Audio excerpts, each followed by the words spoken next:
ലോക ചരിത്രത്തിൽ ഇതാദ്യമായി ഈശ്വര ശക്തികൾക്ക് ജീവചൈതന്യം കൊടുക്കുന്ന ഏക സ്ഥലം. ലോകാ സമസ്ത സുഖിനോ ഭവന്തു. എല്ലാവർക്കും നന്നായിട്ടറിയുന്ന കാര്യം തന്നെയാണിത്. ഏറ്റവും ദുഃഖകരമായ ഒരു കാര്യം, അത് ഏറ്റവും ദുർഘടകരമായ കാര്യവും നമ്മൾ അറിയാതെ തന്നെ ഒരുപാട് പാശം കയറ്. ഈ കയറുകൾ നമ്മെ ചുറ്റി മുറുകും. അത് നമ്മൾ തന്നെ ഉണ്ടാക്കി ഇട്ടതാവാം, അല്ലെങ്കിൽ നമ്മുടെ ബന്ധുക്കളാവാം, അല്ലെങ്കിൽ നമ്മുടെ മക്കളാവാം, അല്ലെങ്കിൽ നമ്മുടെ സുഹൃത്തുക്കളാവാം, ആരും ആവാം. നമ്മളെ ബന്ധിക്കാൻ അവർ തയ്യാറാണ്, അവരത് ചെയ്തിരിക്കും. ഈ ബന്ധന അവസ്ഥയിൽ നിന്നും നമ്മളെ മോചിപ്പിക്കാൻ ആർക്കും കഴിഞ്ഞെന്നും വരില്ല. യഥാർത്ഥത്തിൽ ഈ കയറ് നമ്മളെ ചുറ്റിപ്പിണഞ്ഞ് കിടന്നാൽ ഒരാൾക്കും നമ്മളെ രക്ഷിക്കാനും കഴിയില്ല. ഇത് എങ്ങനെ വന്ന് പെടുന്നു എന്നത് മാത്രമാണ് സംശയം. ഏത് തരത്തിലും നമ്മളെ ചുറ്റാനായിട്ട് ഏത് കാര്യവും ഉണ്ടാവും. നമ്മുടെ മക്കൾ തന്നെയാണ് നമ്മളെ ബന്ദികളാക്കുന്നത്, നമ്മുടെ സുഹൃത്തുക്കൾ തന്നെയാണ് നമ്മളെ ബന്ധനാവസ്ഥയിലാക്കുന്നത്. ഇത് എങ്ങനെയാണെന്ന് ചോദിച്ചാൽ, മക്കളോട് നമുക്കുള്ള പാശം, ആ ആഗ്രഹം മക്കൾ വേദനിക്കാൻ പാടില്ല എന്ന് വിചാരിച്ച് നമ്മൾ ഒരുപാട് കാര്യങ്ങൾ ഒതുക്കുകയും അത് സഹിക്കുകയും ചെയ്യും. പക്ഷെ അപ്പോഴും അവർ ചെയ്യുന്ന ഒരു കാര്യം, ഒരു കയറ് നെയ്തുകൊണ്ടേയിരിക്കും. നമ്മുടെ കാലിൽ കെട്ടാനോ, നമ്മുടെ ഇടുപ്പിൽ കെട്ടാനോ, നമ്മുടെ കഴുത്തിൽ കെട്ടാനോ, നമ്മുടെ നാവിൽ കെട്ടാനോ അവരത് പ്രയോജനപ്പെടുത്തിയെന്നും വരും. സ്നേഹത്തിൻ്റെ പാശവും ആവാം, അതേപോലെ തന്നെ വെറുപ്പിൻ്റെതും ആവാം. അതുപോലെ തന്നെ സമൂഹത്തിൻ്റെ മുഖം നോക്കിയിട്ട് അവരെ രക്ഷിക്കാൻ എന്ന ഭാവത്തിലും ആവാം. ഏത് തരത്തിലായാലും നമ്മൾക്ക് വീഴുന്ന കെട്ട് തന്നെയാണ്. നമുക്ക് ചുറ്റും ഒരുപാട് സംഭവങ്ങളുണ്ട്. അത് ഏത് തരത്തിൽ നമുക്കത് എടുക്കണം എന്ന് മാത്രം അറിഞ്ഞുകൂടാ. സമൂഹത്തിന് മുൻതൂക്കം കൊടുത്ത് നമ്മുടെ ആഗ്രഹങ്ങളും ആവശ്യങ്ങളും സത്യങ്ങളും നമ്മൾ മറച്ചു വയ്ക്കുമ്പോൾ നമ്മൾ അനുഭവപ്പെടുന്നത് ബന്ധനാവസ്ഥ തന്നെയാണ്. ഈ ബന്ധത്തിൽ നിന്നും, ഈ ബന്ധനത്തിൽ നിന്നും നമുക്ക് മാറാനോ മറികടക്കാനോ കഴിഞ്ഞെന്ന് വരില്ല.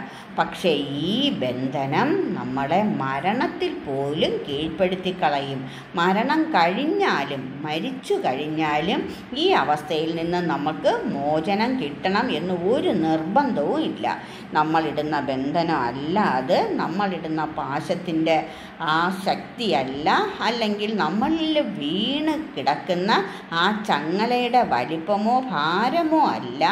പിന്നീടും നമ്മളത് തുടർന്നു കൊണ്ട് തന്നെ ഇരിക്കും. ഈ കാര്യങ്ങളെല്ലാം ഈ ജന്മം നമ്മൾ അറിയണമെന്നൊരു നിർബന്ധവും ഇല്ല.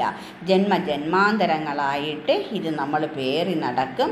അല്ലെങ്കിൽ നമുക്ക് ആരാണോ ഈ പാശം നമ്മുടേൽ കെട്ടിവച്ചത്, അല്ലെങ്കിൽ ഈ ചങ്ങല നമ്മൾക്കായി ഒരുക്കി വച്ചത്, ഒരു പക്ഷേ ഈ ചങ്ങല മുഴുവനും മറ്റുള്ളവരാരാണോ ഇട്ടത് അവർക്ക് തന്നെ കൊടുക്കേണ്ട ഗതികേടും വരും. അപ്പം നമുക്ക് ദുഃഖത്തെക്കാളും അമിതമായ ദുഃഖം തന്നെ അത് സൃഷ്ടിക്കുകയുള്ളൂ.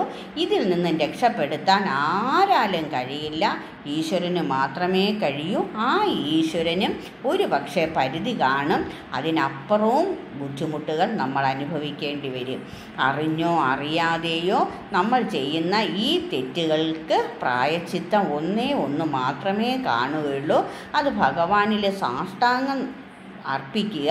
ആ അർപ്പണത്തോടുകൂടി നമ്മൾക്ക് അതിൽ നിന്ന് മോചനം കിട്ടാൻ ഒരവസരം ഒരു പക്ഷേ ഉണ്ടായെന്നിരിക്കും. ചിലപ്പോൾ അത് ഒരിക്കലും ഉണ്ടായെന്ന് വരികയും ഇല്ല. ഈ കാണുന്ന നിമിഷങ്ങളെല്ലാം, ഈ കാണുന്ന സത്യങ്ങളെല്ലാം അത് നിലനിൽക്കണമെങ്കിൽ നമുക്ക് പഠിക്കാനും പഠിപ്പിക്കാനും ഒരുപാട് കാര്യങ്ങൾ കാണും. ഈ പഠിച്ചെടുക്കുന്ന പാഠങ്ങളൊന്നും നമ്മുടെ മുന്നിൽ ചിലപ്പം സത്യമാണെന്ന് തോന്നില്ല. അനുഭവത്തിലൂടെ ആയാലും അത് മനസ്സിലാക്കി എടുക്കാനും ചിലർക്ക് കഴിയില്ല. എന്തായാലും ഏത് തരം ആയാലും അപകടങ്ങളിൽ ചെന്ന് പെടാതെ, അപകടങ്ങളിൽ ചെന്ന് ചേരാതെ അതിനെ മറികടക്കാൻ മാത്രം നമ്മൾ പഠിക്കുക. ബന്ധനം നമ്മൾ തന്നെ അഴിച്ചു മാറ്റുക. ഓരോ ദുരിതങ്ങളും നമ്മൾ തന്നെ ഉണ്ടാക്കിയെടുക്കാതിരിക്കുക. ഏതൊരു സത്യവും നമുക്കത് മുന്നിലോട്ട് കൊണ്ടുപോകുമ്പോൾ അതിൻ്റെ കയ്പും മധുരവും പുളിപ്പും എല്ലാം നമുക്ക് മനസ്സിലാക്കാൻ കഴിയും. മനസ്സിലാക്കുന്ന ആൾക്കാർ അതിനനുസരിച്ച് നീങ്ങുക. എല്ലാവർക്കും ഇത് മനസ്സിലാവണമെന്ന് ഒരു നിർബന്ധവും ഇല്ല. മനസ്സിലാക്കേണ്ടവർ മനസ്സിലാക്കിയെടുക്കുക. സത്യം ഉൾക്കൊണ്ട് മുന്നോട്ട് പോകുക.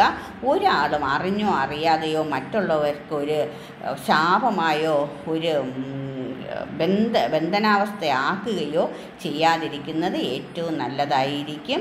സ്നേഹം കൂടിയിട്ടായാലും വെറുപ്പ് കൂടിയിട്ടായാലും രണ്ടും ദുഃഖം തന്നെയാണ്, ദുരിതം തന്നെയാണ്. ചില ആൾക്കാർ സ്നേഹിച്ചു കൊല്ലും, ചില ആൾക്കാർ വെറുപ്പിച്ചു കൊല്ലും. രണ്ടും ദുഃഖം തന്നെയാണ്. അതിനുള്ള ഇട വരുത്താതെ നല്ല രീതിയിൽ മുന്നോട്ട് പോകാൻ ഏതൊരാൾക്കും കഴിയും. അതിന് ചിന്താശക്തി എന്നൊരു വൻ ശക്തിയുണ്ട്.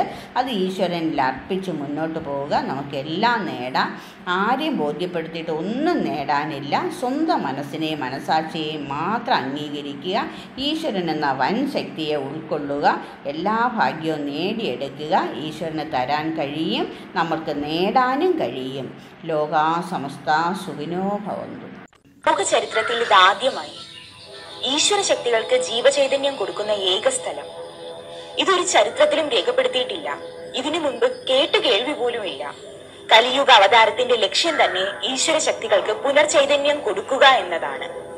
ഇതിലൂടെ മനുഷ്യർക്കും എല്ലാ ജീവജാലങ്ങൾക്കും എല്ലാത്തിനും ഇത് പരമമായ സത്യമാണ്. അനുഭവത്തിൽ മാത്രം വിശ്വസിച്ചാൽ മതി. ഇതാ മഹാ അത്ഭുതങ്ങൾ ഭാരതീയമ്മയിലൂടെ എത്തുന്നു.